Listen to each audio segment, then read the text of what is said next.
peace and grace. Thank you for shining and rising. Chakra DJ here to tell you of a summer fun gathering known as High Soul Gathering.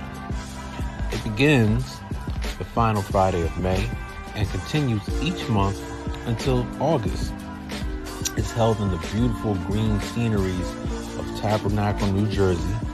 It's a 3-day camping experience which includes workshops, fun activities, vendors, and of course, the high vibrational blends of Chakra DJ. You can either stay the full weekend or spend the day with us. We promote self-care and common unity. It's a unique experience for you and the family. Tickets and information are available on Eventbrite under High Soul Summer 2022. Look us up.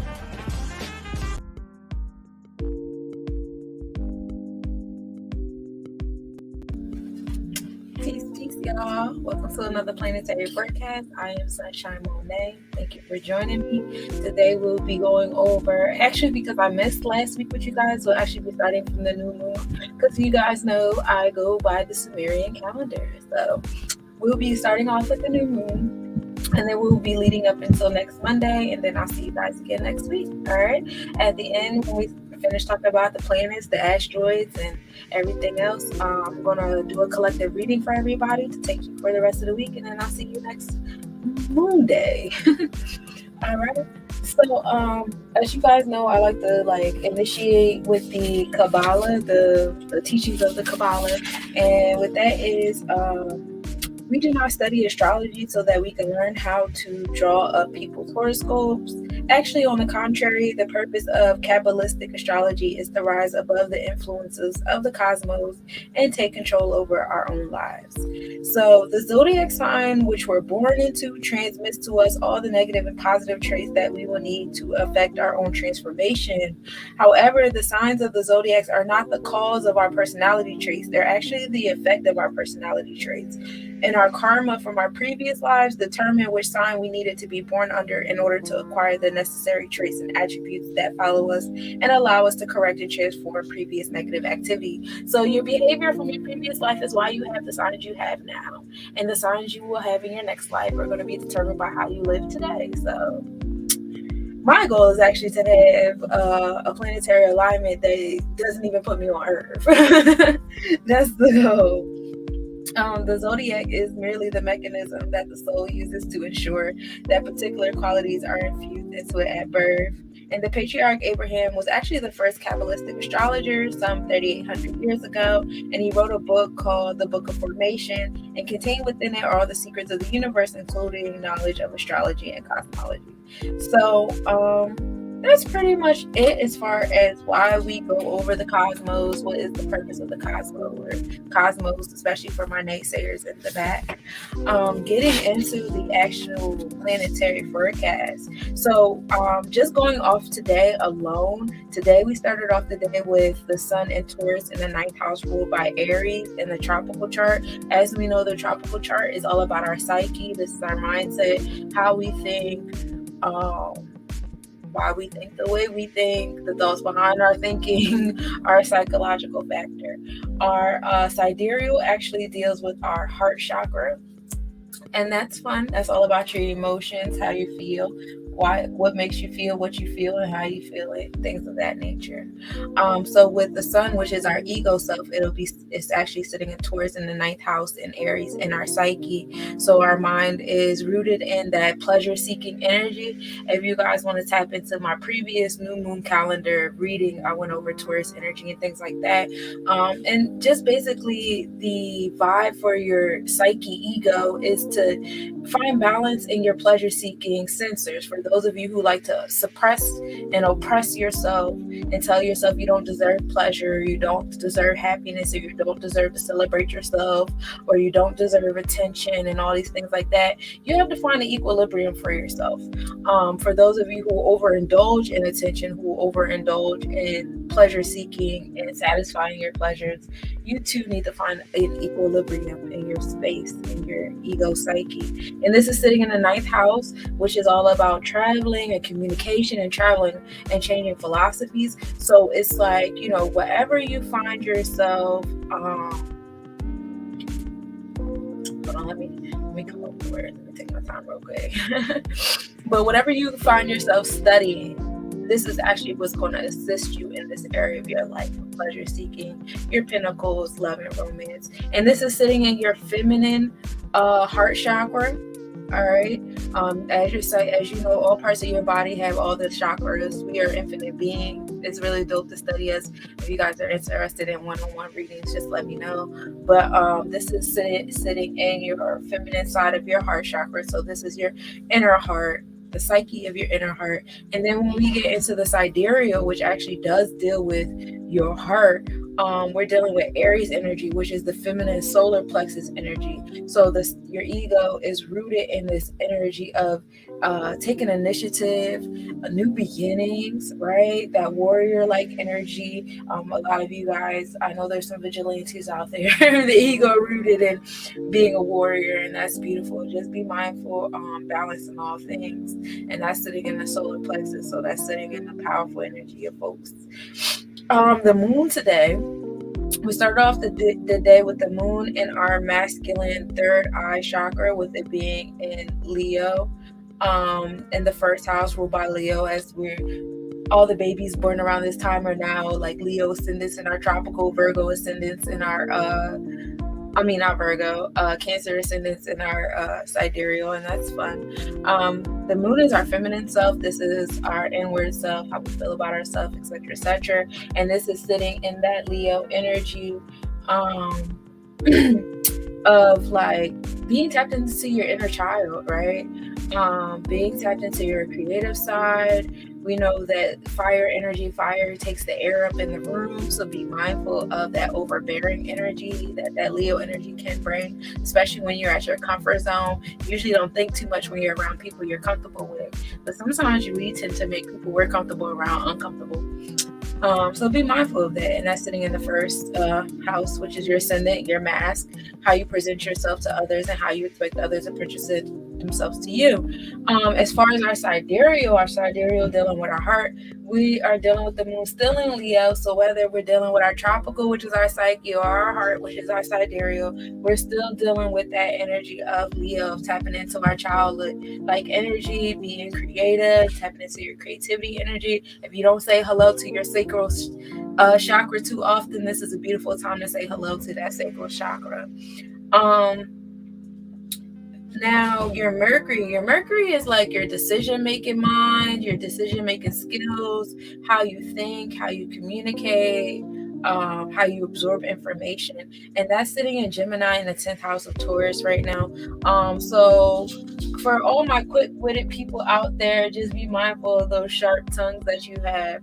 But Mercury and Gemini, very communicative, talkative, very much so, wanting to learn about a little bit of everything. Just be mindful of the restlessness that comes with learning a little bit of everything. Sometimes it's more important to take your time and dig beneath the surface than it is for you to just be skimming things at the top. As you guys know, we're actually coming into a retrograde with Mercury in Gemini, which is a beautiful thing, and we'll get into that later on when we talk about the movement of the planets. And this is in our 10th house, so tapping into this energy will definitely assist you in your achievements and your success and your ambitions and so on and so forth. So that's real exciting. And that's sitting in our tropical, our psyche. Now in our sidereal, our heart, we have Mercury sitting in Taurus, which is our feminine heart chakra. How we think and how we learn and things like that. They're going straight to pleasure seeking. We're communicating our pleasures, we're communicating our pinnacles, we're communicating in love. And a lot of us are definitely feeling this Venus and Aries that's going on right now.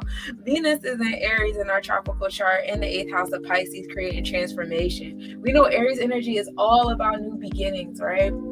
It's all about being a warrior, taking initiative, being that cardinal fire energy, with that, be mindful of the impatience that comes with that. A lot of y'all is on 1,000. I know myself included. I need some 6, but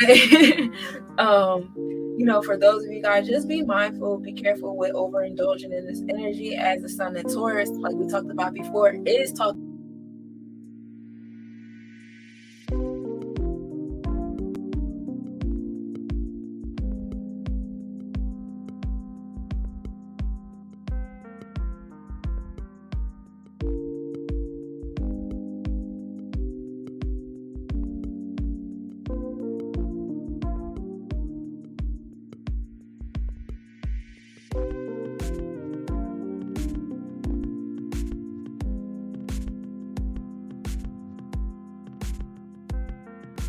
Sidereal chart. Now we're dealing with the heart.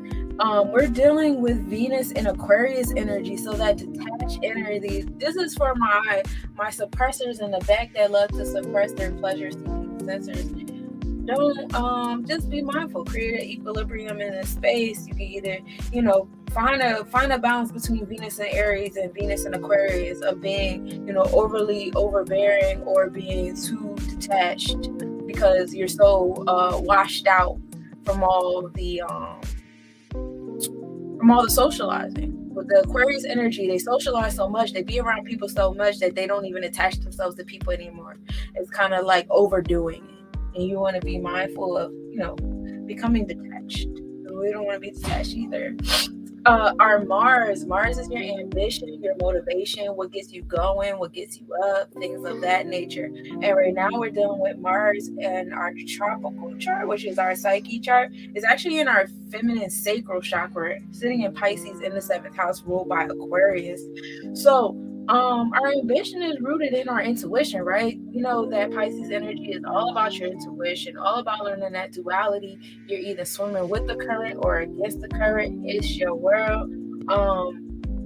And then that seventh house is that house of like expanding your mindset, expanding your philosophy, traveling, engaging in foreign affairs and things of that nature. So I like to make this parallel with the Motor Science Temple. A lot of you guys walking into the Motor Science Temple, or just walking into declaring yourself as a privatized citizen, or declaring your nationality, things of that nature. So a lot of that has come to people as far as their intuition, knowing that something is up, something is wrong, something's just not heading up right. And that's what your spirit tells you before you start doing that research and making moves towards certain things. And so that's the parallel I make. Now you guys can make whatever parallel you want to make. It's your world. Feel free to comment them in the comments. I'll see them. Now, as far as our sidereal chart goes, we're dealing with Mars and Aquarius energy, still coming back to that sociable energy, but still being a bit detached. So please be mindful of that detachment that you could be making from that over socializing, being in too many spaces too often, things of that nature. Jupiter is our planet of luck, generosity, wisdom, things of that nature. Jupiter is actually sitting in Pisces as well, next to Mars. Pisces, again, coming back to that energy of duality. You're either swimming with the current or against the current. You are dealing with that energy of duality, tapping into your intuition, tapping into spirit heavily, definitely so. And tapping into that is definitely going to bring you luck. It's definitely going to bring you generosity and wisdom. So that's very exciting. And this is it also in the 8th house, which is covered by Pisces. 8th house, we know, is the house of transformation. It is the house of rebirth, of death and rebirth. So tapping into spirit around this time, tapping into spirit with that idea of changing traditions, which is another energy that Jupiter does bring. It's definitely going to assist you, being aligned with the planets. And this is in the feminine sacral chakra of your psyche.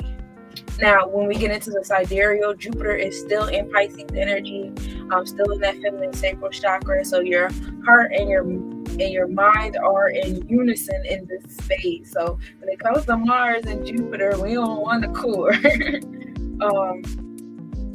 Saturn is the planet energy of like challenges and fear, resistance. Where is the resistance coming from?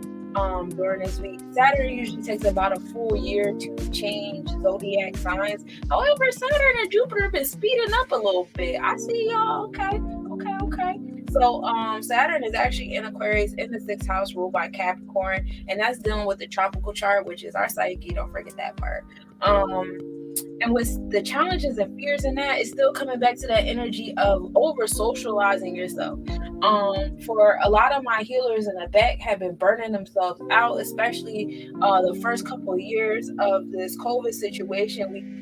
A lot of healers fell into the trap of having multiple streams of income, multiple streams of that, multiple things of this, keeping up with everything and everybody, going to all these events, vending, and all these things.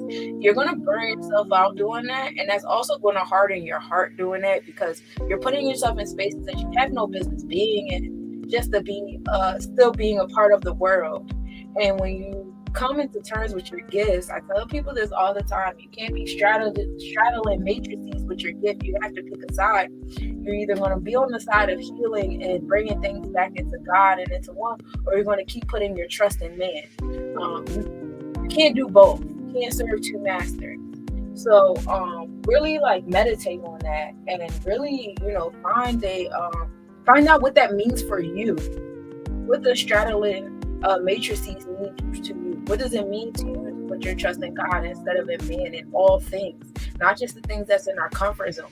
Really dig deep in that, because that would definitely be tapping into the Saturn and Aquarius energy, because that's where a lot of our resistance starts to come in when we're trying to utilize, our trust in God in the world of man, or vice versa. So be mindful of that. This is sitting in the sixth house, which is the house of a daily routine. So make it a daily thing. Like, this is being applied to our daily routine. This is being applied to our wellness, our well-being. So how are you applying this to your everyday living? That just goes back to what I was saying. Like, our healers, when they first started into this realm, they were definitely using God and the world of man at the same time.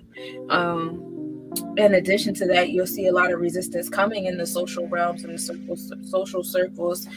A lot of divisiveness coming up. It's really about just finding your tribe and taking control of your reality, and realizing that you can't control anybody else's reality. All you can do is be a magnet to what you want. That's really all it's about. And then once you start moving like that, you'll realize that other people don't really have power over your reality either, unless you give it. You have to give it for them to have it. That's why I don't watch news. The news does not have any control over my reality at all. I pray for those who allow it to. And our hearts and our minds are one in this area, as in our sidereal chart, Saturn is also in Aquarius energy, still giving you the same vibes. Uranus is that progressive energy. It's that energy that pushes you towards change. What are we going to do different, and how are we going to do it differently? And it's actually sitting in that feminine heart chakra, Taurus energy, in the ninth house, which is ruled by Aries. So I talked about Uranus a lot, as it has been in Taurus energy since March 2019, and it will remain in Taurus energy until 2024. So with this energy, you could definitely expect like a lot of progressive energy going towards pleasure seeking, consumption. As you do see now, we have regulations on plastic bags now and plasticware, so that's reducing that consumption. Eventually the people are going to take control, and we need to reduce the consumption of some of these corporations and corporate governments and incorporations and the things that we find our self-esteem being rooted in, things that make us feel good. We're definitely providing progressive change to pinnacles, how we see wealth and value. We have our millennials definitely bringing transformation into our antics. What does a relationship look like to them? What is marriage, etc., etc.? So we are bringing that progressive change. For those of you who are fighting against the progressive change, more power to you. I'm pretty sure you'll find a fighting tribe, a tribe that's fighting against the cosmos. Find your tribe. You can still vibe. Neptune is a like subconscious energy. It's like your dreams and your secrets and just like think everything beyond the five senses, right? And with Neptune and Pisces in the eighth house ruled by Pisces, we have like a lot of that intuitive energy. Spirit is definitely in control. Spirit will be in control. I believe Neptune will be in Pisces until 2024 as well. Um, and then it's in the eighth house of transformation, of death and secrets and power. Those of you who are tapped into spirit, the pendulum is moving into your favor for you to be in the place of power. A lot of secrets are going to be revealed by you guys. So if you're having downloads, don't keep them to yourself. The downloads are coming to you from the cosmos. They're coming to you for a reason. Tap in, let people know. You know, the story of Osara Osset, eventually it was a tie, and we learned how to use the tools to project the voice. Okay, so that's what we've done, right? We've utilized social media. This is a tool to project the voice. So project your voice into rooms, project your truth, don't hide it. The gift and the voice has been given to you for a reason. Put it out there. And then like our minds and our hearts are in alliance with this, because even in the sidereal chart we're dealing with Neptune and Pisces as well, which is fun, still bringing to that energy of just tapping in the spirit and letting spirit take the wheel. Let spirit do his thing. The universe got it. And then we're also creating transformation in the cosmos ourselves by us creating new barriers, new boundaries, new borders, and the dirt, by us creating new tribes. I express this very often. We chose to be here in this space and time to create the transformations. That's why a lot of us have our Pluto in Scorpio, because we're here to create these transformations. A lot of us have our Capricorn, Uranus, and Neptune in either Sagittarius or Capricorn energy, and we have become aware around the same time, and that's very intentional. And that's because we're the ones to create new borders and new boundaries. We're the ones to create new religions and new languages and new spiritual practices. We're literally the ones in control. It's not to be a gatekeeper, but it's also not to keep walking in the footsteps of things that don't work anymore. We're here to create a new. And you'll see me utilize the term anew a lot, because that's what we're here to do. That's what we're here to do. We're the news. We're the new beings. Pluto and Capricorn. Pluto is still in Capricorn right now in the sixth house. Pluto will actually be staying in Capricorn in the sixth house till like 2028, I believe. And this has been in Capricorn since 2012. And right now we're dealing with retrograde. Pluto is in retrograde. I believe that started on April 30th. And when I get into the actual forecast, right now we're talking about where the planets are today in this right now. It's a lot of transformation going on in the authority and the rules and restrictions and the challenges and fears. It's either the challenges and fears are going back to the drawing board, and while they're going to the drawing board, you need to be going to the drawing board. I think about that quote from Bob Marley a lot, that, you know, evil does not take a day off, so why should you? So be mindful that you're not playing chess on a board by yourself. There is an opponent that's playing, and they're trying to take your pawns and your bishop, and they're trying to corner your king. So, like, you know, be mindful and be on board, because that's how you're going to create the transformation. This is sitting in our sixth house, so this has everything to do with our daily routines, how you guys are living your life, your lifestyles. I know a lot of us are clinging onto our lifestyles for dear life, but we can't keep clinging on to our lifestyles the way that we are. Transformation has to occur. You're going to keep getting hit with resistance, and you're wondering why. You're wondering why the universe won't let you have this and that and that, and it's because you're not supposed to. As a collective, it's certain things that we're just not supposed to have anymore, and the universe is taking them away since we didn't give them up willingly. And, you know, it's time to adapt, and there's power in that. So do that, Joe. And even in the sidereal, we're aligned because Pluto is still in Capricorn, which we spoke on being your masculine root chakra space. So when you want to tap into Pluto on the outside of yourself, we're tapping into our masculine root chakra. So Pluto is providing transformation at the door. that is the grounding in our space right now, is Pluto providing transformation in our restrictions, challenges, and fears. So that's a beautiful thing. The true node is in Taurus in the 10th house, which is ruled by Taurus, and that's what's going on in our psyche, which is our tropical chart, and this is in our feminine heart chakra. So the true node is like the path of the moon, right? And what the true node does is it tells us what we need more of in this life, you know. And right now, like I said, it's in Taurus energy, so it's a lot more like pleasure seeking, a lot more love, universal love, self-love, love for other people, different degrees of love. And we know love is the strongest superpower. It's been reiterated to us in the many of sci-fi films and many of Disney movies that love is the answer. Hugging and kissing is the answer. It cures so many different things. When food is made with love, when music is made for love, it's felt and it provides healing. When things are created outside of love, it does not create healing. It actually creates a lot of destruction, as we can see. Moving on from that, as far as our sidereal chart goes, we're dealing with the true node in Aries energy. Just saying that we need more of that cardinal energy, taking charge, new beginnings, things of that nature.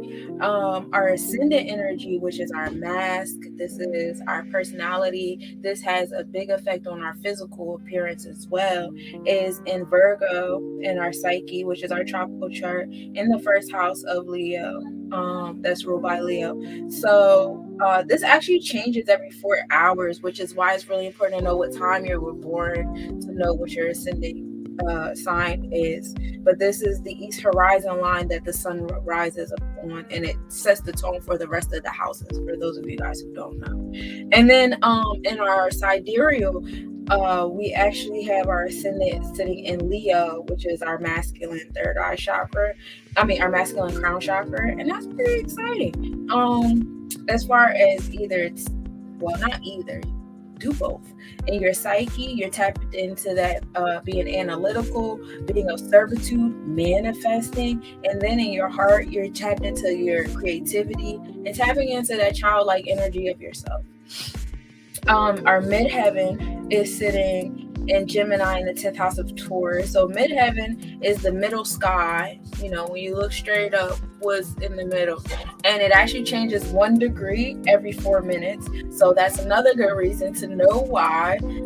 Know what time you were born, and know where you were born, because you know that affects the degree of where the highest point is, and then it also, you know, the time affects like what time we're looking at here. So that's the middle sky, and it's actually in control of your aspirations, your success, and your highest achievements.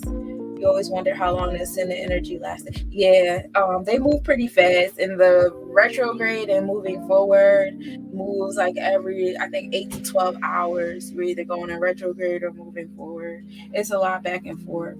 But the midheaven, which is our aspirations and our achievements, is actually sitting in Gemini energy, which is all about, like, you know, attachments, communication, expanding your mindset, traveling, your immediate community.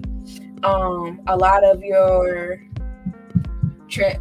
success, a lot of your achievements, a lot of those things are going to come from you communicating. They're going to come from you interacting with your immediate community. They're going to come from you tapping into your intellect, study. That's very important. And this is beautifully in the 10th house of aspirations, also ruled by Taurus, which is pleasure seeking.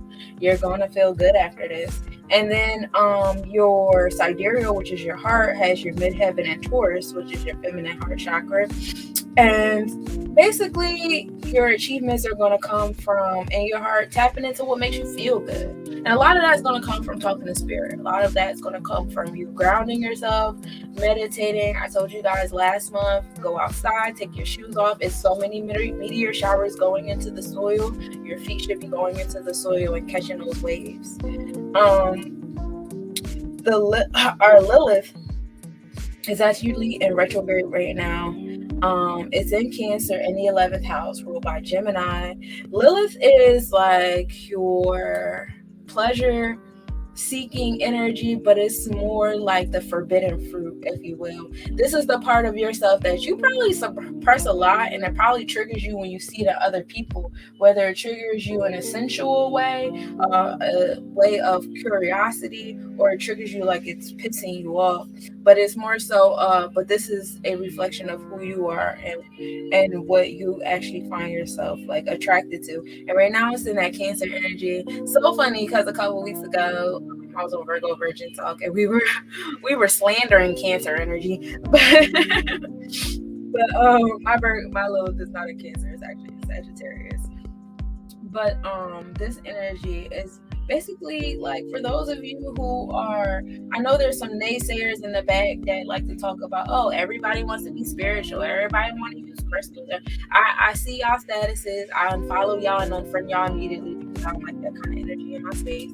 But praying for y'all because this Lilith is in Cancer is why y'all so triggered. This, you being a spiritual being does not make you special.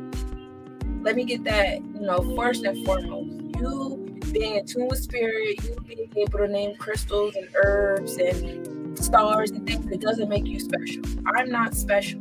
This is something that we all should be able to do.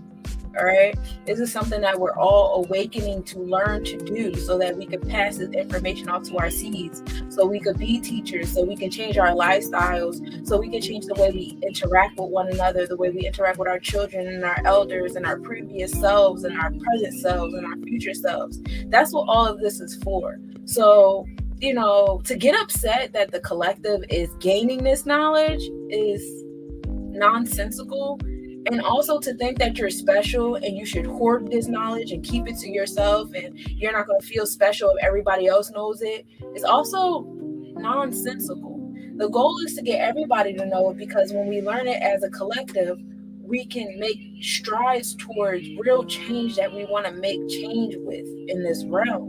When you know the power of the cosmos and you learn your ability to manipulate the cosmos and rise above the power of the cosmos, when we start to do that collectively, we can make rain come when we need it to come in areas. We can make heat come in areas where we need it to come. We can make meteor showers arrive when we need them to arrive. Right now, we're just letting everything control us, and we're sitting here looking like helpless babies. That is not the goal. We don't want to keep doing that, because look at where it's leading us. We're unhappy as shit, and the people that we're allowing to be in control are siphoning our energies. That's my TED Talk on that. I won't get too far off in my side notes. But yeah, so that Lilith and Cancer, that's pretty much you just being like, triggered by that, and don't do that because that's weird. And that's in our 11th house, which is our humanitarian pursuits, what we do for our community, how we are giving back. And then in our feminine side, our Lilith is actually in Gemini energy, and that is that energy of, you are going to be irritated by my intelligent people out here that are traveling, that are communicating. Oh, why is everybody posting their personal business? Then you have the gatekeepers telling you guys to be quiet about your achievements, to be quiet about your knowledge, to be quiet about your study sessions. That is nonsensical. I'm not saying expect like a round of applause off of everything you do, but it's very selfish to hold it to yourself. DNA is information. Where would you be without your DNA? Nowhere. So you have to give that back. That's our duty here. That's my TED Talk on that. All my negative people in the back. I don't know why you guys do that. It's very weird. Chiron. Chiron is in Aries in the 8th house in Pisces. Chiron is actually a comet. It is astrology speaking. We're talking about the energy of your wounds and how you heal your wounds. This is what your superpower is, but also what your trauma is. And if I can make a parallel to that, like maybe your superpower is you can go to the front of the room and give a dissertation and be super comfortable because you love the attention. But your trauma is you need that attention to feel good about yourself. Yeah, they probably haven't healed that part of their reality yet. And that's fine, in due time. Or you could just keep swimming against the stream. I don't know what the outcome is. Well, I know what the outcome is. I just don't want to say it out loud. But But Chiron is about the superpower and traumas, and right now it's in Aries energy. So our superpower has been new beginnings. Our superpower has been, with new beginnings comes death, transformations in that space. A warrior like energy. We're always at war. We're always fighting. Everybody know how to throw hands and pick up a gun. This is our superpower. We have shown and proved that we're very good at it and very proud of it. But this is also where a lot of our trauma is coming from, right? A lot of these wars, a lot of these, random shootings in spaces are creating fears in us, distrust, a lot of different things in that area. And there's transformation in this as we're dealing with the eighth house, which deals with transformation. It deals with rebirth. It deals with power. There's a lot of power in this warlike energy and stuff like that, but we have to heal it. We have to learn how to heal this energy. We have to learn how to not be so warrior-like about everything. It's not necessary.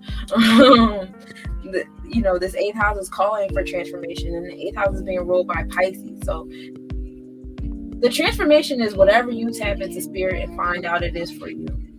I can only tell you what is true for me. You make the parallel for you. If you like war and you think we need more of it, then that's what spirit tell you, then you go and do your thing with your cause, and that's on you.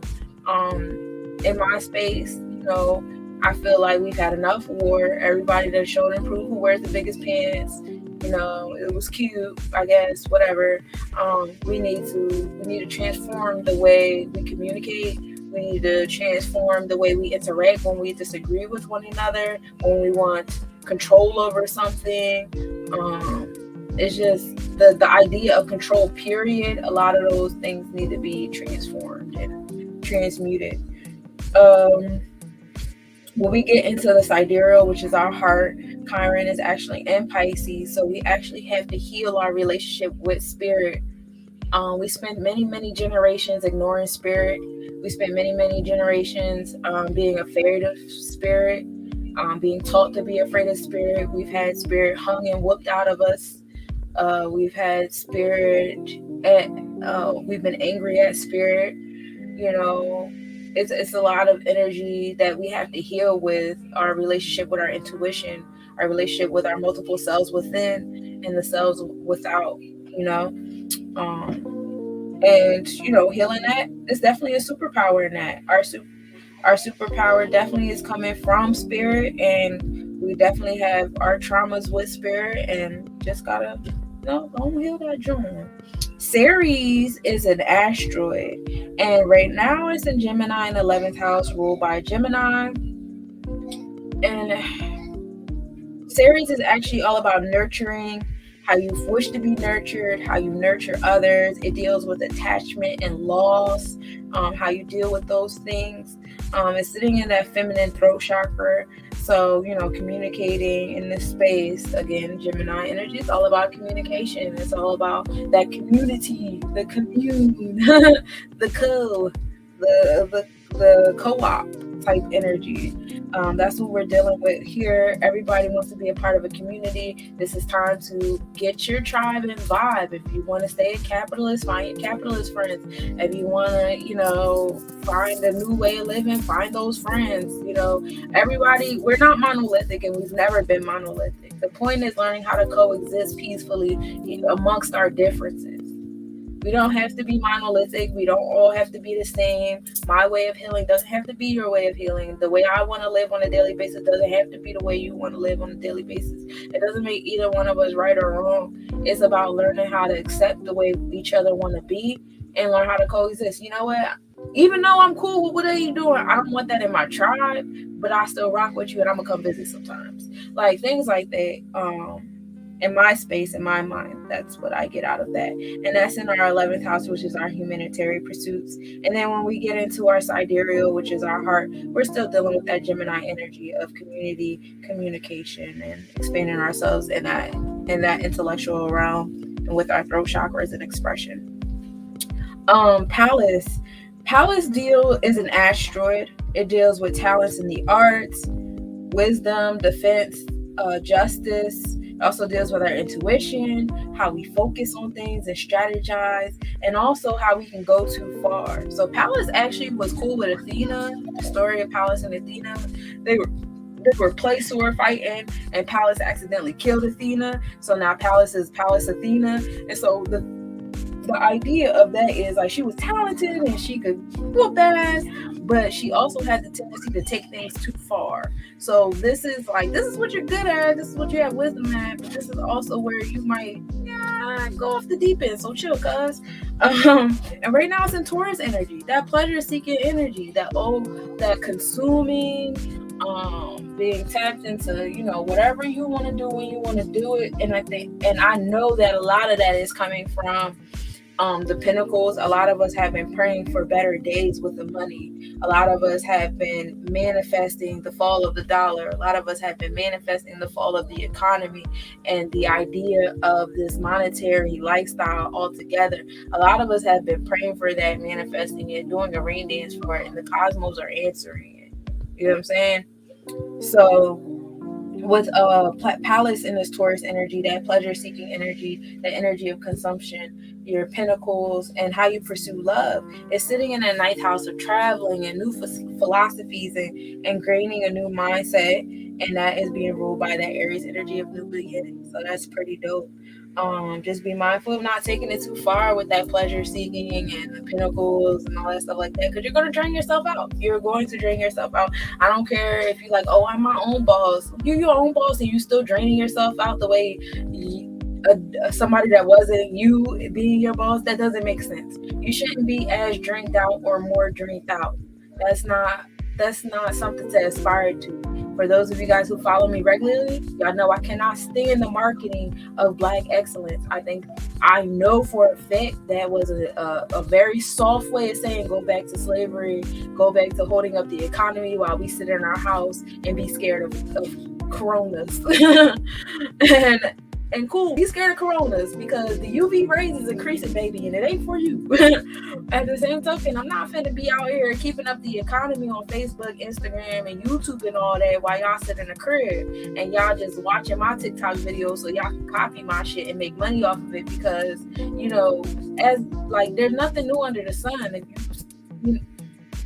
I'll catch y'all another day on that one. Anyway, for those who know, Pallas is actually in Aries in our sidereal, so that's just reminding us to focus and strategize on new beginnings, on taking initiative, being that cardinal energy, and also that warrior-like energy. But also know when we can go too far in that. Go too far and being a cardinal energy, which is being bossy or controlling. Going too far and being that warrior, which is like all this war mongering stuff we got going on now. Everybody love a good fight. Juno is an asteroid, and it actually brings on the energy of new insights. This is a good marriage energy. Juno actually, who was it, like Jupiter and Neptune or somebody? They both wanted to marry Juno, and she was like, oh, but I want to stay a virgin. And was it? No, that was Vesta. Juno was just a bad bitch. But she got married. And this basically just talks about what one needs in a partner, or key motivators for relationships, and your core wounds and your attachments. So Juno is in Pisces in the 7th house Aquarius. What do you need in a relationship? A lot of people are looking for individuals that know themselves, that are in tune with spirit, that are intuitive, that, either they're looking for someone who swims against the stream, or they're looking for someone they can manipulate that'll go along with whatever current they create, right? That's what's happening. This is in the 9th house. So for those of you, I just got done saying this to one of my girlfriends, like, dang, I think I gotta go out west to find my one, because I ain't gonna find them over here. None of these people want to leave or move or do anything. But yeah, the 9th house of traveling, changing philosophies, moving around. So you're probably not going to find your one where you're at. You're probably going to find your one where you're going. And just stay close to spirit, and that's how you're going to get it. A lot of our core wounds, that goes back to the energy of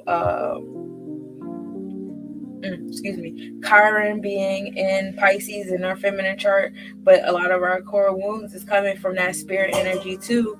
The fact that we have had such a turbulent relationship with spirit and we're healing it encourages us to find outer relationships with other spiritual beings. All right. When I say spiritual, I know everybody's like, no, love and light. Well, if you like darkness and demon time, that's a spirit too. Go on and find your darkness and demon time friends. Ain't nothing wrong with that. Everybody, we're not judging you. Somebody judging you, but I don't care. You shouldn't care either because it shouldn't control your desires or whatever it is that you're trying to do. Juno and our heart chakra is in Aquarius energy. So, that's in that detached energy. Again, reminding y'all, my over socializers, be mindful of socializing so much that you find yourself becoming detached, that you find yourself becoming oversaturated with the interactions and things.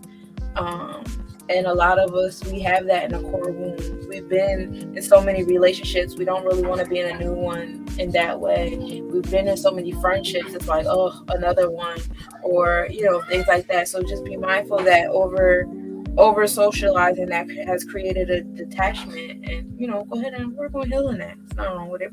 Heal it in your heart. Vesta is your passion. It's how you feel about your home and family. This is where your inner nun is. So when, say you suppress your sexual energy, or you like to transmute, sorry, not suppress. Say you rather transmute your sexual energy into creativity energy. So when you look on your natal chart, your Vesta actually tells you, oh, when you're not, sexing, this is probably where your energy is going. Or this is probably where you put your energy when you're trying to suppress that sexuality of yourself or whatever. Just be mindful. Balance is key in everything. But right now, the Vesta, which is an asteroid, is in Aquarius in the 6th house, ruled by Capricorn, still bringing in that socialized energy. So when we're not in the house having sex, we're outside socializing. We're outside creating revolutionary ideas and rebellions, and that's fun.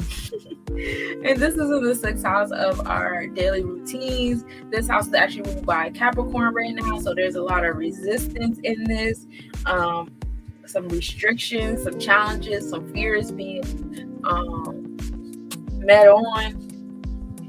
That comes back to that energy of just be mindful of over socializing yourself to the point where, like, you don't want to do it anymore. Because that's when you're going to start to feel the resistance. Don't be afraid to go outside and socialize because it's important.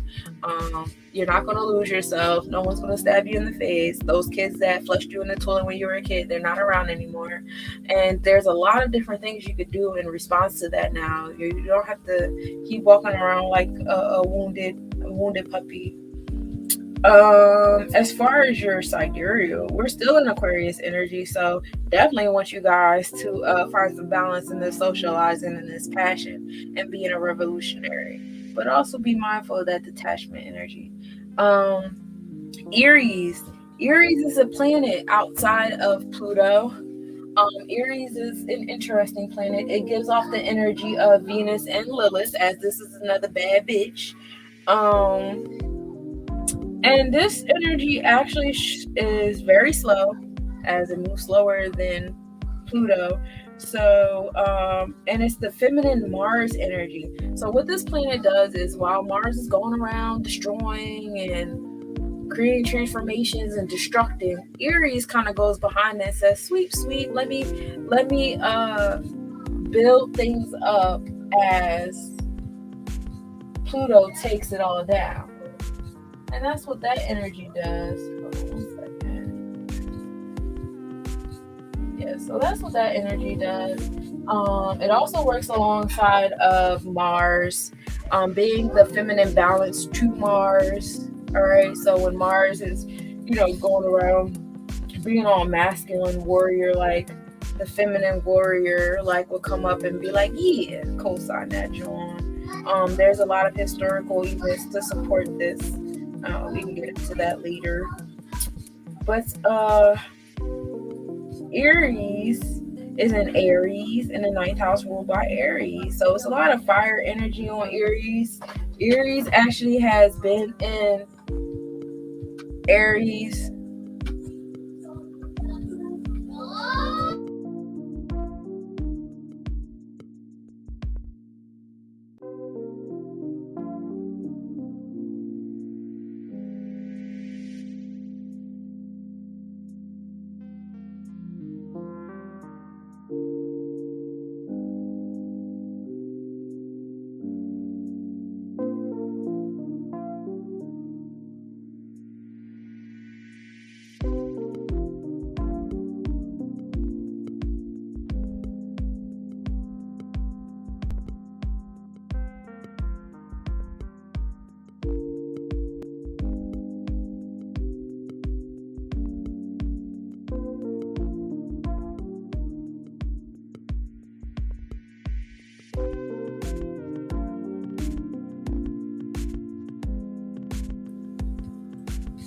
Okay, my bad.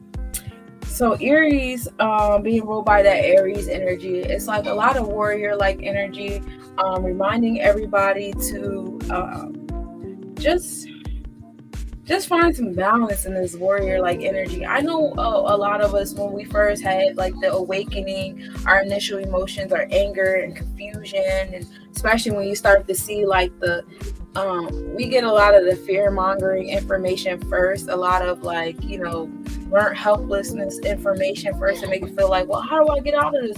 I feel like there's nothing I can do. I'm not in control, and that creates anger. I make the parallel of a wounded lion being cornered. He's going to attack to save himself. That's what he's going to do what he got to do.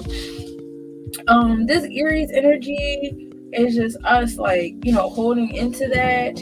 As Pluto is out here creating transformation and destroying things in that Capricorn energy of restrictions and fears, Aries is going to come up in that Aries energy and take initiative with cleaning everything up, taking initiative with manifesting those new beginnings while the destruction is happening. So while a lot of things are falling apart for you, you're like, damn, like, why did that just fall apart? Like, and then like you don't even see like 5, 6, 7 constellations down the road. There's a whole nother event happening that eventually is going to align with what you just lost and give you a gain. You know what I'm saying? So that's the energy that Aries is bringing.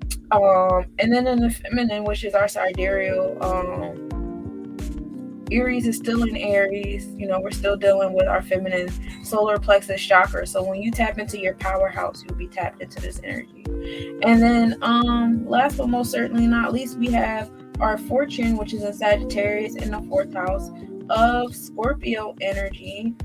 And the fortune is just, what's the good energy right now? And the good energy right now is going to travel and live your life, expand your mind, expand your philosophies, do a little razzle dazzle, and we out here.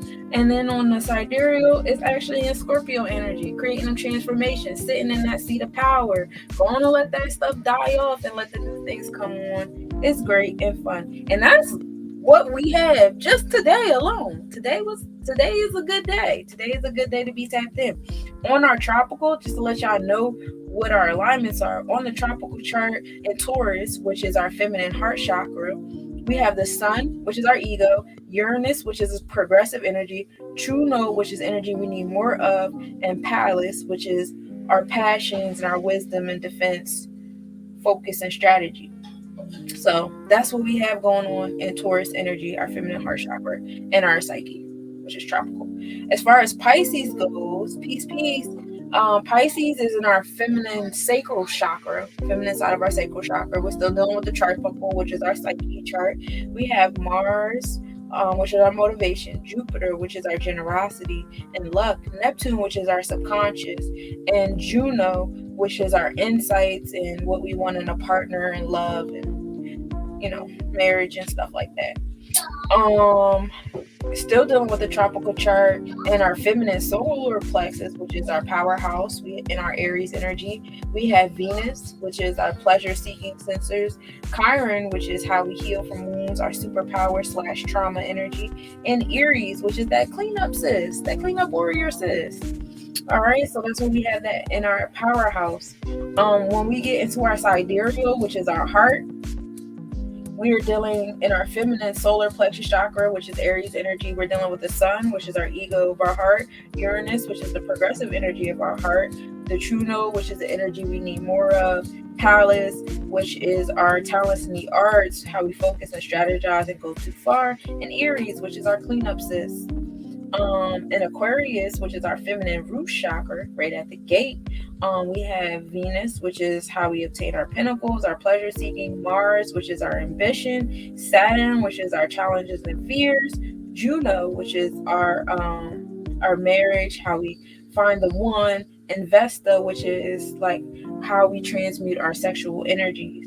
It's all sitting in that Aquarius feminine root chakra energy. So them energies is meeting you at the door of your heart. All right.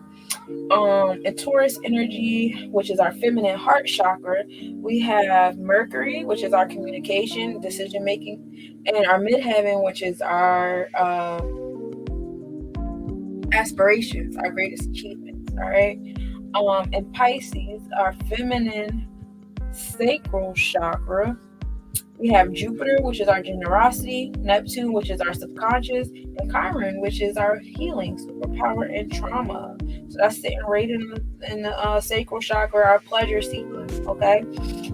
In Gemini, still dealing with the sidereal or heart chakra, we're dealing with the feminine throat chakra, and we have Lilith, which is like our sensual self, our turn ons and turn offs and triggers, if you will. And Ceres, which is our nurturing side.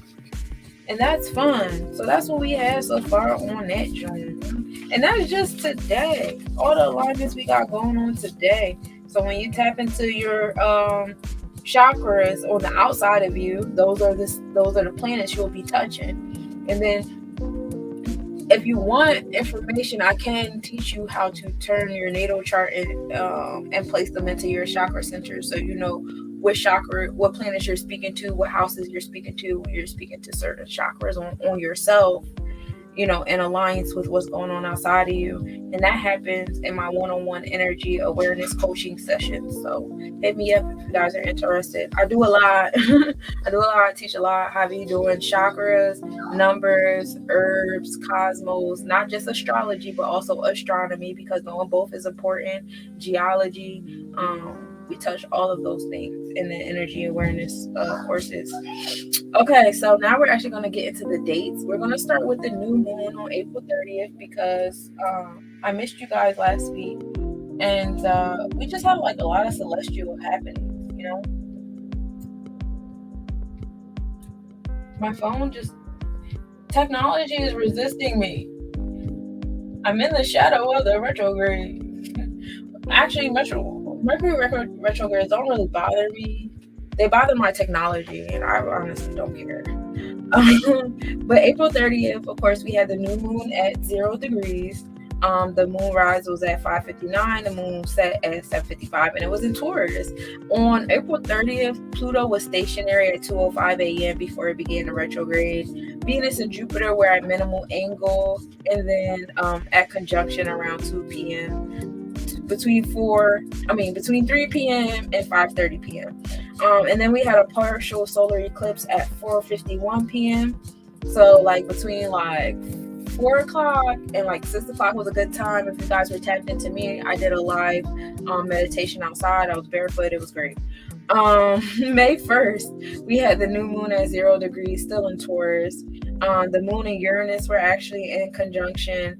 And then the moon was in ascending node, so now they had night visibility again. And then the moon was 2 degrees south of Mercury, so the moon and Mercury were starting to hold hands and stuff. May 2nd, we dealt with the waxing crescent moon at 2% in Gemini.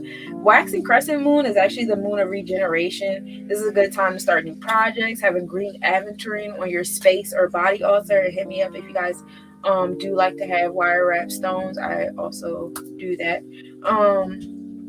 But yeah, that was a good move for that. Definitely in that intellectual energy of Gemini. The moon and Pleiades were actually in conjunction, and then they were at minimal angle. Pleiades is the energy from the Taurus constellation. It helps one deal with sorrow. These are the seven sisters.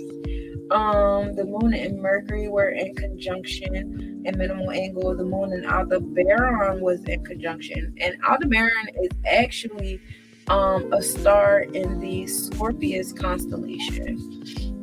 Oh no, I'm sorry. It's the brightest star in the Taurus constellation. It's actually the eye of the Taurus. It has the energy of Mars, which is honor, intelligence, and courage. It's also a representation of a big, large political undertaking. I don't really watch the news. I be coming to y'all thinking y'all gonna comment in the comment section like, oh shit, I was watching CNBC on that day, and but y'all don't be doing it. So I guess y'all don't watch the news either, which is fine, whatever. I'll sit here and talk to myself. But yeah, it brings on the energy of honor, intelligence, and courage. Venus entered Aries on May 2nd. So then now Venus is in Aries in the 8th house of Pisces. And we just talked about that. Your pleasure-seeking energy being in that cardinal energy of new beginnings. So you probably either broke up with somebody, you about to break up with somebody, or if you don't do it, the universe going to break y'all up. And it's going to create transformation. It's going to be great. Also with Pentacles, you're going to lose some money situations. You're going to lose a couple bonds. They're not going to make sense to you now, but don't worry, because with endings come new beginnings. It's all right. May 3rd, we were still in the moon of regeneration. We were in Gemini. The Saturn and Deneb Al-Judi was in conjunction. Deneb Al-Judi is it's in the Capricorn constellation. This is the tail of the goat. This has the energy of Saturn and Jupiter, of being dignified, pious, and conservative. It's the energy of happiness. It connects the blood vessels and the nerve connections. And then the activity of the ETA Lyrics began on May 3rd as well. And this is a part of the Lyra constellation of Capricorn and Aquarius constellation. So it kind of spreads over Capricorn and Aquarius energy. And this brings on new opportunities, friendships, life-changing. It has the energy of Mercury and Venus. The story of the Lyra constellation is, okay, so Mercury made a harp out of a tortoise shell for Orpheus. You know, Orpheus is one of our dream gods. And Orpheus was using this harp to enchant the beasts, the birds, and the rocks, our crystals.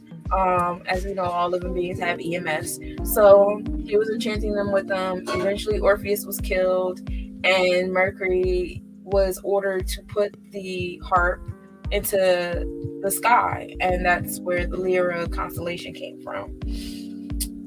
May 4th, we are dealing with the waxing crescent moon in Gemini, and the moon and Tejas posterior were in minimal angle and conjunction. Tejas posterior is actually the energy of Mercury and Venus. It's in the Gemini constellation. It's actually the back foot of one of the Gemini twins, and it brings in energy of protection. It relates to the arms, hands, and shoulders of your body, and it just brings good health and goodwill. And if you were returning from a journey, you're going to return safely, and that's fun. I feel like traveling mercy is a very much overlooked blessing. We take it for granted. May 5th, Cinco de Mayo, we had the waxing crescent moon in Cancer energy. Uranus was in conjunction with the sun, as the moon was the furthest distance to the earth. Uranus also became the furthest distance from the earth, and Zubin al-Janubi was opposite of the sun, so they were creating a little friction. Zubin al-Janubi is of the Libra constellation. Actually, once upon a time was the southern scale of the Scorpius clause, but now it's part of the Libra constellation, and it hinders journeys actually, and also hinders marriages. It's not a very good star, but it does bring forth the redemption of captives, and it has the energy of Saturn and Mars. May 6th, We're still in waxing crescent moon in Cancer. Again, this is the moon of regeneration. Putting forth our intentions on new projects. Green aventurine is the stone of choice on the altar and on self.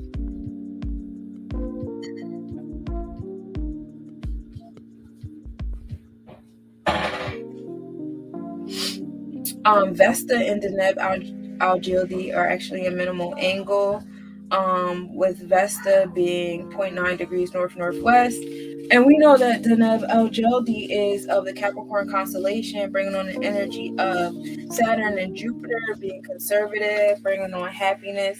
And we know Vesta is the energy of passion. So May 6th was a happy day. The day after Cinco de Mayo, everybody was great. There is a morning visibility of Neptune. The moon and Pollux were in conjunction and minimal angle. Pollux is also a star part of the Gemini constellation. Castor and Pollux are actually the names of the twins. They would go from town to town, starting wars, and it depends on who told the story. Some people were like, these guys were a menace. They were just out here starting shit. Somebody had to kill them. And then other people were like, oh my God, they were so brave. They were just out here starting fights and winning them. It was crazy. So it really depends on who you ask, which is why a lot of people say that energy of Gemini is like, which side are you on, wishy-washy, whatever, because it really depends on who you ask. Who do you ask within that person? But the twins were very much connected to one another. When the mortal twin died, the immortal twin was like, hey, I don't want to be alone out here. Can you send me up there with my brother? And that's where that super clingy energy of Gemini comes into play as well. But the moon was out there playing with Pollux and Castor on the 6th. And then the ETA Aquarius reached their max activity at 70 an hour. The ETA Aquarius are from Halley's Comet, and they bring on good omens and romance for all my people that's been feeling spicy like me lately. May 7th, we were still in waxing crescent moon and Leo energy, tapping into that inner child on that feminine side. The moon and Persephone were in conjunction, and that's funny. I mean, not funny, it's fun. Persephone is actually a star from Cancer. This was the head of the crab. It actually rules your right eye, and it brings on the energy of Mars and the moon, which is disease, disgrace, adventure, brutality, in the spirit of the ancestors. That Krabby Patty energy. May 7th was also astronomy day, so that was probably would have been a better day to do the planetary forecast. May 8th, this was yesterday, was actually the first quarter moon at 42%. The moon rose at 11:48 a.m. and then set at 2:11 a.m. And the first quarter moon was actually in Leo energy. The first quarter moon is actually the moon of caution. This is a good time to take action on any projects, any issues, anything that's going on. Best stones I have around here to influence that movement is carnelian and citron. The moon and Persephone were at minimal angle, and then the morning visibility of the moon begins. Now today, we're dealing with the waxing gibbous moon at 52%. The moon rose at 12:52 p.m. and the moon will be setting at 2:43 a.m. And the moon is in Virgo gang today. So if you're feeling a little like you're getting it together, see, like today I was out here doing errands. I was getting stuff done today, y'all. I feel real achieved right now. Right? But this is also the moon of endings and seeing the results of your work. But be mindful, don't start putting your feet up and stuff, because even though you're seeing the results right now, it doesn't mean that you're finished. So chill. But Tiger's Eye is a very good stone to have at this time, especially if you have a hard time seeing the results of your work. Tap into that Tiger's Eye energy. The sun rose today at 5:49 a.m. and it will be setting at 8:02 p.m. The moon south pole is tipped into view today. The moon and Regulus were in conjunction at 2:11 p.m. with the moon 4.8 degrees north. Minimal angle will be at 9:12 p.m. with the moon at 4.4 degrees northeast. And for those of you who don't know, Regulus is the brightest object in Leo constellation. It's 4 stars in 2 pairs, and it's very childish energy. So expect childish ass energy to come out of everybody. I'm a Leo rising. I'm childish as shit. So if you're feeling like you tapped into your inner child today and that's what you want to do, go and do it. Why not? The ETA lyrics actually meet their max activity today, so that's fun. We're getting all that beautiful energy from the Lyra constellation that we spoke on, and it's a good time to go outside and be barefoot. It's a good time to take your crystals outside because, like we said, this energy enchants the birds, the beasts, and the rocks. I take my dog out every day, but and then the moon covers the star. It's a star in Leo that the moon will be covering completely today, before the night is over. Tomorrow, which is May 10th, is today. Today's not right. I'm not tripping. I don't know. I be tripping sometimes. We're dealing with the waxing gibbous moon still, and we're still in Virgo energy. The sun will rise. Well, actually, the moon will rise. I'm sorry, at 1:57 p.m. and it will set at 3:11 a.m. The sun will rise at 5:48 a.m. and set at 8:03 p.m. So we're getting a minute. Well, we get 2 minutes a day more sun each day. You'll notice that. Libra will be opposite the sun, and it will be best visible. And like when the sun is rising, so that's fun. When you see the sun, just look right behind you and you'll be able to see the Libra constellation. Mercury will be stationary tomorrow because at 1:15 p.m. tomorrow, I hope y'all meditating because the retrograde begins at 1:15. In fact, I'll even go. I can't even go live tomorrow at 1:15. I'm gonna take a deep breath for y'all at 1:15 for the retrograde. The sun will enter the 10th house tomorrow. So starting tomorrow, the sun will be in Taurus, 10th house Taurus, making it so you being tapped into that ego energy of pleasure seeking, you're going to get your success in that way. Just be mindful of overindulging. We spoke on this before. Then Mars will be entering the 8th house of transformation. So that motivation and ambition energy will be in that subconscious spirituality energy of Pisces in the 8th house of transformation. So you're going to be motivated to do some things with spirit, and it's going to cause transformations in your space, and that's okay. Go with it. You might not always agree with the transformations that's going to occur. Stop being a little bitch, pull your pants up, grab your balls. There you go. Jupiter enters Aries tomorrow as well. We got a lot of planets entering new spaces tomorrow, so tomorrow's going to be a crazy day. If y'all could just meditate, take the day slow, especially if you're a heavy earth energy, you don't do well with transitions. Tomorrow's going to be the day that shit gets crazy. Jupiter enters Aries tomorrow, so Jupiter will be in Aries in the 8th house, ruled by Pisces. So you have that generosity, luck energy coming from that cardinal energy of new beginnings. So for those of you who have lost some things previously, I know I lost a lot. New things are coming, y'all. They're coming. They might come a little aggressively, so don't be a bitch about it, but they coming. May 11th, which is Wednesday. We have the waxing gibbous moon, which will be rising at 3:03 p.m. and it will be setting at 3:37 a.m. Still in Virgo energy. The sunrise will be at 5:48 a.m. and it will be setting at 8:04 p.m. And then the moon west side, Crater Grimaldi, will be tipped in the view. And Crater Grimaldi is actually the side of the moon that everybody trying to live on, because that's the side where all the lakes and stuff is under ice, and that's interesting. I want to go back to Mercury. Fuck all this shit. Vesta's looking pretty nice too. May 12th, I believe that's Thursday. We have still in the waxing gibbous moon at 80%. The moon will be rising at 4:10 p.m. It'll be setting at 4:01 a.m. And now we're moving into Libra energy, being people pleasers, finding balance and justice in one-on-one relationships. It's like a lot of energy going towards y'all having sex. Just go and do it, or at least transmute that into some creative energy, or you're going to be upset. The sunrise will be at 5:46 a.m. and it'll be setting at 8:05 p.m. The moon in Parima will be at minimal angle at 8:09 p.m. The moon will be 0.4 degrees northeast, which will be observable at 8:59 p.m. And conjunction will occur at 7:30 p.m. with the moon at 0.5 degrees north. For those of you guys who don't know who Parima is actually the star in the Virgo constellation.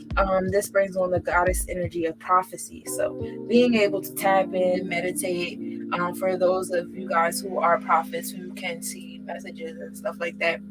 Don't be selfish with your messages, because I follow entirely too many healers. I want all the messages. I want all of them. Give them here. I don't care if you think I said it to myself 1,000,001 times. Give them here. May 13th, we're still in the waxing gibbous moon. At this time, we'll be at 88%. The moon will be rising at 5:20 p.m. and setting at 4:25 a.m. Again, we'll still be in that Libra energy in the moon, and that is fine. The sunrise will be at 5:45 a.m. The sunset will be at 8:06 p.m. The moon and Spica will be at conjunction at 4:40 p.m. The moon will be 4.8 degrees north. Minimal angle will be at 9:49 p.m. with the moon at 4.1 degrees northeast. And Spica is actually another star in the Virgo constellation. It is the brightest star and the 15th brightest star out there, period. Because Virgo gang, you know how we do. We don't just be coming out here being dim or nothing. Like, who do that? Not us. Anyway, this is a part of the retrograde when we're looking at the constellation. This EMF of this star brings on success, riches, the love of art. It has the energy of Venus and Mars, all right? And it's all about love and curing sick. Still bringing on that sexy energy. I'm sick of it.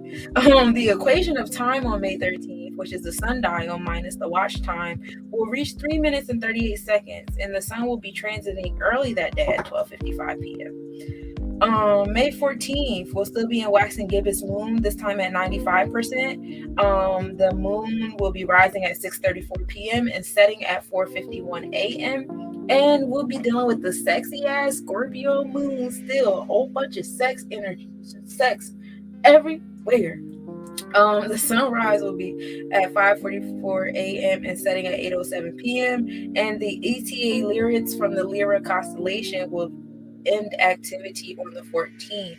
So between now and the 14th, go outside with those shoes on, please, and thank you. May 15th, we will be dealing with the full moon at 99%. This moon will be rising at 7:51 p.m. and it will be setting at 5:21 a.m.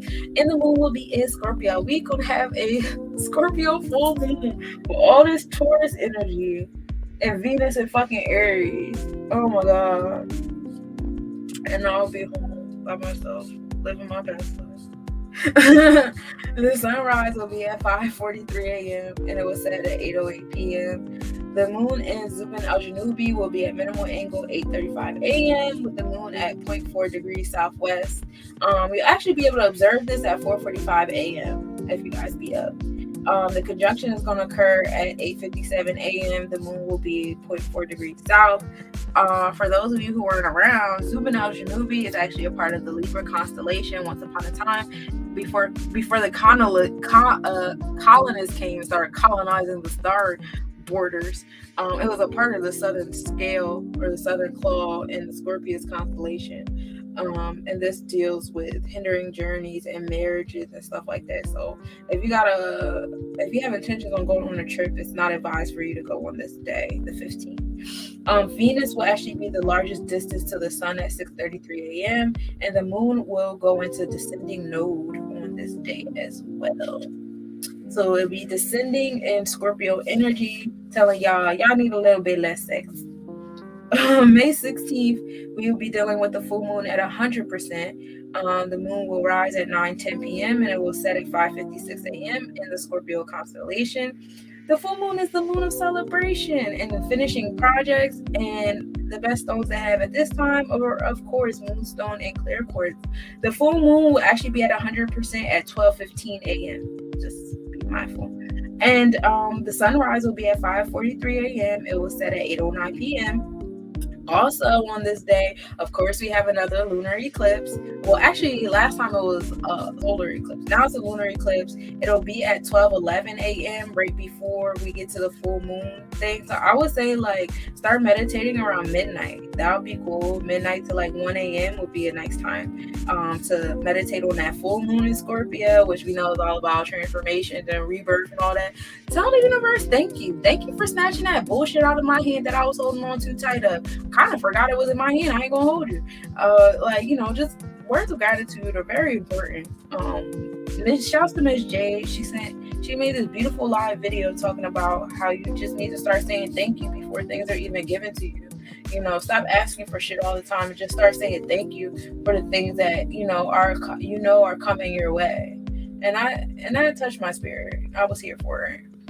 But the lunar eclipse occurs at 12:11 a.m. and this is when the moon crosses the Earth shadow and appears red because the stars of the Scorpius constellation are red.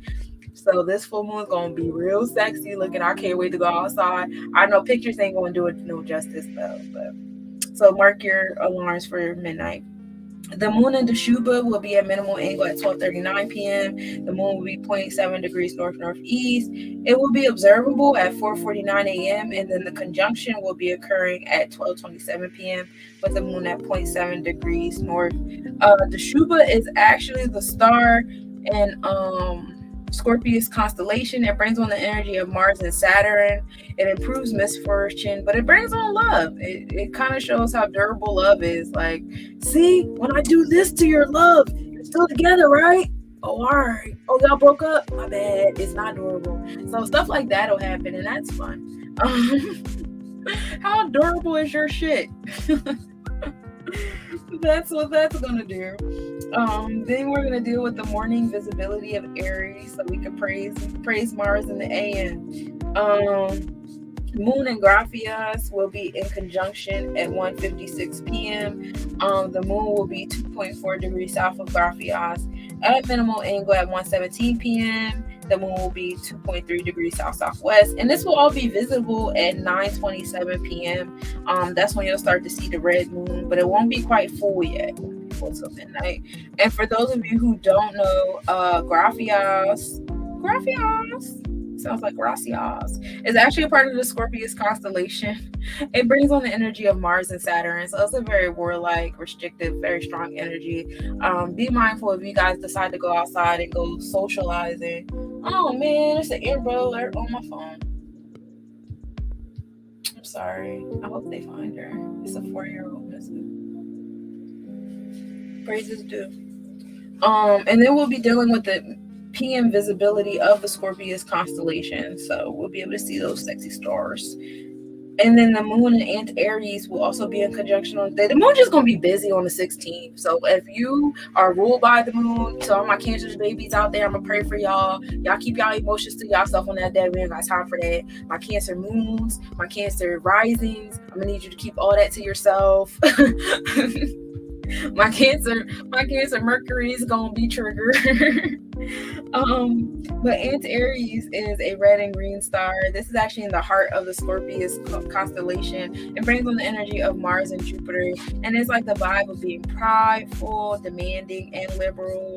Also makes natives rash and headstrong. So I'll tell my aboriginals out there, just keep your guns in your pocket, cause don't pull them joints out. Go take your ass home. And that's gonna be at 10:16 p.m. and the moon will be at 2.4 degrees. So that's what I have for you for our weekly what are we calling this? The weekly planetary forecast. It was a lot, but it was good though.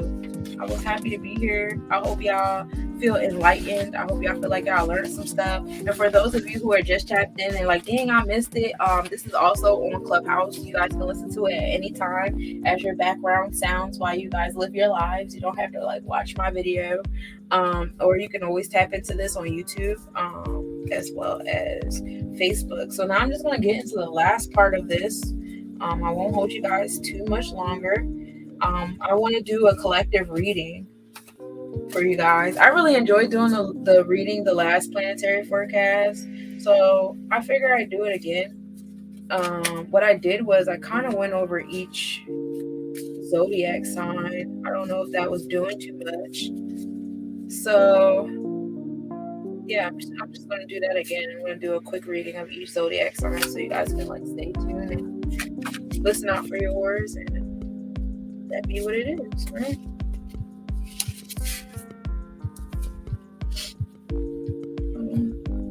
Let me get myself together. So this first one, I'm going to pull for Aquarius energy. Pull a card for Aquarius. We have the One of Cups. So go ahead and tap into that Pisces energy. All that energy with with spirit and being in tune, because like we said, well, it's a lot of planets in Aquarius energy, and it's about being like so oversaturated that you're tired and you're burnt out. And Aquarius energy is more so towards being social, being so socially oversaturated that you're kind of tired and burnt out of having intimate relationships. But just tap into spirit with that one, because spirit brings on discernment of who to hold close and who to keep at a distance. And if you keep moving around with that, oh, I'm tired, I'm burnt out, I don't want to deal with this, I don't want to deal with it because I'm tired of this and I'm tired of that, you're going to lose some really good connections. You're going to lose that cup. So be mindful of that energy. That actually was for me, because I've been answering the phone real ignorant lately. Like, what do you want? Tell me what you want. But that's because I'm tired of people wasting my energy. I ain't gonna hold you like that. Oh, we need to talk. Can I talk to you? Can we link up so we can talk? What do you want to talk about before I leave my house? I gotta put that at the door, because people be at me outside talking about some stupid stuff. Like, bro, I could have been home laying up watching Money Heist, talk to my kids. Now we're gonna pull a card for Sagittarius energy. Let's pull a card for Sagittarius energy. We have the High Priestess, because we know all the success is going to come from us traveling. That a lot of this energy has been in the 9th house, which is that house of traveling, that house of going, exchanging our philosophies, changing our mindsets, learning new things. And, tapping into that energy is just going to get us where we're going. This relates to me to the fortune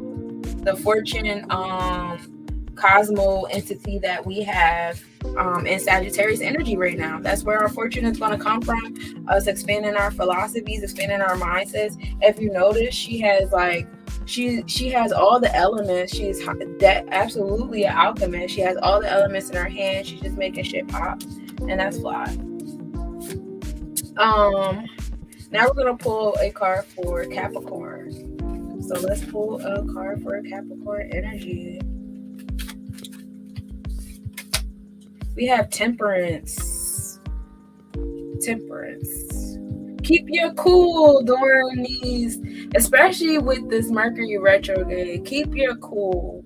We know that Pluto is in Capricorn energy right now, creating transformation and those restrictions and those challenges and our fears. Keep your cool with that Capricorn energy. All my Capricorns out there, if you're dealing with a lot of transformation in your life, if you're dealing with a lot of individuals that have come into your life and they're causing turmoil, they're not thinking the way you think, they're not moving the way you move, it's so that they're causing transformation in your space. But keep your cool during this. This is the cosmos doing a thing in those areas of your life. There's a lot of spaces in our lives we feel like we're supposed to be in control. We feel like we're supposed to learn how to move the sword and slay the dragons. But like the cosmos is doing it for us too. You don't gotta do all that by yourself. Keep your cool. My Capricorns love to be, the initiator manifestors, and I'll do it myself. Like, all right, chill. All right, so now we're gonna pull a card for Aquarius energy.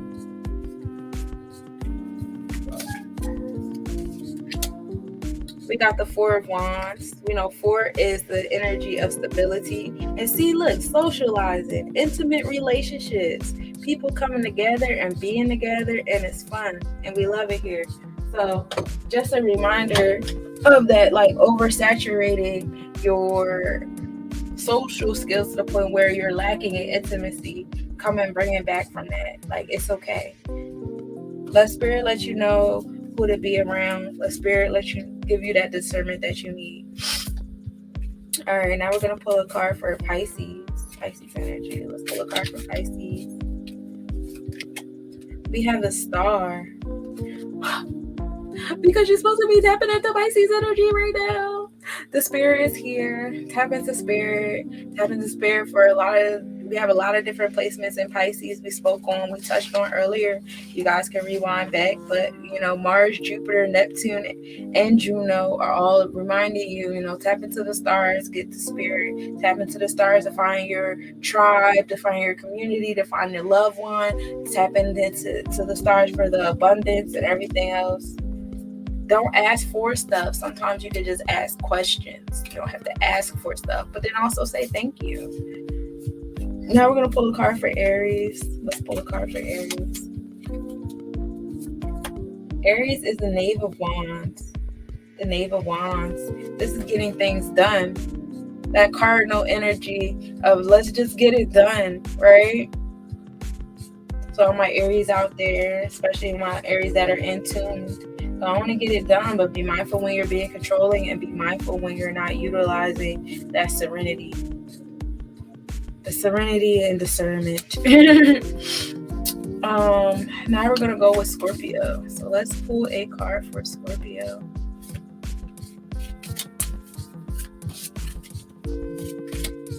Scorpio, we got the King of Swords. Sitting pretty on the throne, creating transformations. That's what you do, right? That's what you're gonna continue to keep doing. Like I keep talking about Pluto, which is sitting up in Capricorn energy, creating transformations on the thrones. But y'all are definitely around creating transformations, and thank you for that. Keep doing what you do. For all my individuals who have Pluto and Scorpio, just know that's why you're here. You're here to create transformations. You're going to keep attracting broken people. That's a part of your journey. Stop trying to, this is a message to myself too, stop trying to create a family or a community or a love interest off of someone that's just coming to you for healing. Discernment is key. Now we're going to pull a card for Leo. Let's pull a card for the Leos in the back. We got a One of Wands, which is fun because the Wands is the fire energy anyway, but this is definitely getting it done. Move at a slow pace. Move to the bull. My Leos out there are being impatient. My Leos out there, they're ready for their season. They're ready to go outside and act up and do a whole bunch of this, that, and the third. And they like, damn, why is all my stuff falling out my hand? I'm trying to do one trip or die trying. And it's because you're not moving to the Taurus energy. So just slow down, deep breaths, be patient, be present. It's coming. All my Leo suns, moons, and rising babies. All right, now we're going to pull a card for Libra energy. Let's pull a card for Libra energy. Ooh, we got the Five of Wands. Who y'all fighting on? My Libras out here fighting. Be mindful. 5 is a number of humanitarian pursuits, so maybe my Libras out there being vigilantes. Y'all out here fighting for the cause, creating justice and balance, fighting a good fight.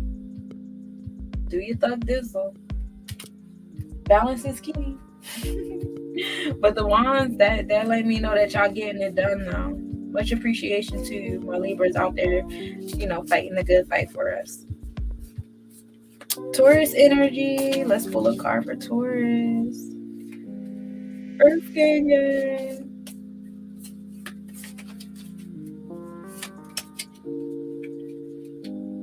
The Tower. What's falling apart over there, Taurus? You're supposed to be moving. This is your season. You're supposed to be loving the movement that you're moving. It's all right. Because what falls down, we can recreate. You still got the power. The knowledge is over here. You know what I mean? We don't got to, attach ourselves to this material thing. I know it sucks that it fell, that it's falling, but, it is what it is. We still got the Akashic records. We can rebuild anew. You can rebuild anew. You know the keys to put together. Teamwork make the dream work. As you can see, there's multiple people putting the tower back up. So go and get your tribe and vibe. Gemini. Let's pull a card for the Geminis. We have a 3 of Swords. Oh, who's hurting my Geminis? We have the 3 of Swords. The 3 is the number of creativity. We are manifesting some things, but you need to let go of some of this trauma that's going on. My Geminis out there not being a part of the commune. You tapped into that witty vernacular because you're being mean. Be mindful because those words hurt like swords. All right, now we're going to do Virgo. Virgo, gang. Let's pull a card for Virgo. We got the Magician. I love it here. I love manifesting things. I love making things pop. So Magician, my Virgos out here still manifesting, still harvesting, still serving, still saving the fucking world because that's what we do. But this is the card for you guys this week. You got the Magician. You're balancing all the elements. You're getting the shit done. Much kudos to my Virgos out there. I know a lot of Virgos out there, and you guys are definitely doing the damn thing. I'm very proud of all of you. All of you. And last but most certainly not least, is this my last one? Oh no, I got one more. Cancer. Cancer energy. Let's pull a card for this Cancer energy. The Sun. All right, my moon babies. As you guys know, on May 16th, the moon gonna be doing hella shit. I want you guys to tap into the sun on the 16th too for some type of grounding. Put your feet in some soil. Grab onto that Taurus Earth fixated energy when that moon is doing all those things between the 15th and 16th. All right, look to the sun, y'all. Y'all just be all over the place anyway, but I know y'all gonna be all over the place this weekend, so chill on that. And last but most certainly not least, we're gonna do Jeb Earth, because this is one of the conundrums that like baffles my brain, is why doesn't Earth have a zodiac? What energy are we in? What's happening? So now I'm gonna pull a card for Earth and just say Earth is for everybody. Earth is for the streets. So let's pull a card for the Earth. Pull the card for the Earth, because the Earth is for the streets. We got a 6 of Wands, y'all. Creativity, manifesting. Look, we spilling over. We pouring our cup out. We getting it. She looking pretty. She's sitting pretty. We're creating things. We got the swords in the back just in case a player want to hate. You know, we got everything going on here, and I love it here. 6 of Wands. Wands is a card of getting it done, and we are getting it done, and we are doing a damn thing down here underneath the cosmos, and I'm so proud of y'all, and y'all keep moving. And for those of you guys who just tuned in, you guys can check out this planetary forecast on Clubhouse. You guys can listen to me in the background. I do have a very nice voice, okay, and it's a lot clearer than this video, I'm sure. And if you guys want to tap in because y'all want to look at my beautiful face, you know, this close terrible camera angle I got going on right now, you guys can tap in on YouTube and Facebook. But that is it for the planetary forecast for this week. I'll catch you guys next Monday. Y'all let me know how this lunar eclipse does for you.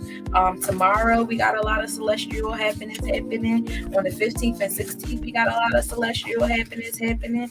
I will be meditating and breathing with y'all in spirit tomorrow at 1:15 at the start of the Mercury retrograde, and we could do a live breathing at midnight on the 15th, 16th, you know, for the moon and the eclipse and all that fun stuff. I'm with it. Y'all with it? I'm with it. And we're slowly beginning our retrogrades for the summer. And for those of you who are fearful of the retrogrades, have no fear. The retrogrades is just a slowing down in those realms, repeating some of those instances. So while Mercury was going forward, you were having some communications, you were having some conversations, you were making some decisions, you were doing all these different things, right? You wasn't thinking twice about it. You were just going with the flow. Shit was flowing. But now that it's in retrograde, it's like, now rewind. Some things are going to come unraveled. Some things are going to come undone. You're going to have to repeat yourself a couple times. You're going to endure a couple situations where you're like, damn, I thought I dealt with this already. No. Now's the time for you to deal with it again to see if you're going to do something different. Are you going to do something different? It's okay if you don't. If you say, no, I was grounded the first time I said that shit or did that shit. That's cool. You know, ground yourself.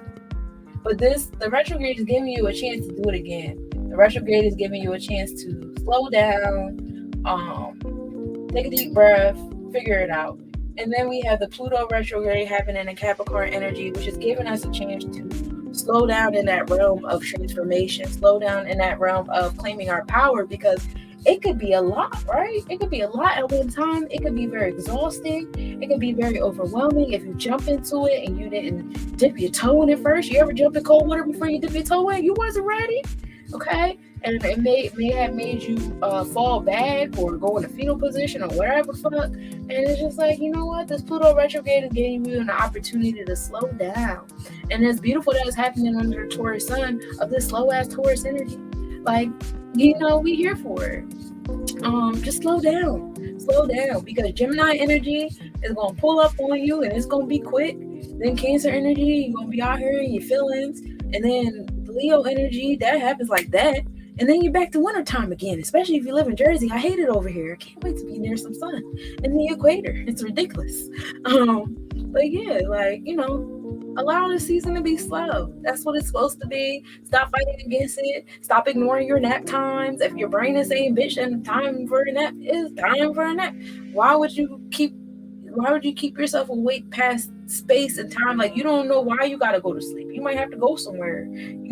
Somebody might be calling you, bro. It's time to take a nap. I need to talk to you real quick. You don't know. So, like, go ahead and let your body do what it needs to do.